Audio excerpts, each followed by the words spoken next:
Здравейте, аз се казвам Николай от Social Media Marketing Pro и в този видеоклип ще ви покажа как да свържете вашия Twitter акаунт с вашата Facebook страница. Така че останете до края.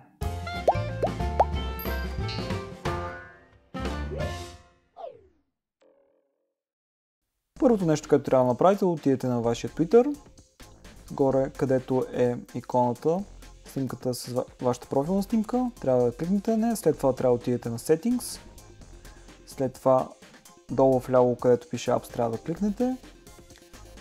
Тук, където е Facebook, трябва да свържете вашия профил с вашия Facebook профил. Трябва да дадете достъп на Twitter. OK. След това трябва да дадете достъп на Twitter до вашите Facebook страници. Трябва да си изберете страницата, на която искате да поствате твитове от Twitter в Facebook. Махате първите две, оставате само последното чекнато и готово.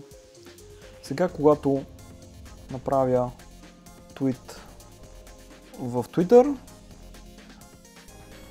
директно ще се появи на моята Facebook страница. Рефрешвам и ето го него. Ако този видеоклип ви е полезен, харесайте го, споделете го с приятел, не забравяйте да се абонирате за този YouTube канал, защото всеки вторник, сряда и четвъртък ще имаме ново видеоклипче. Аз съм Николай и ще се видим следващия път.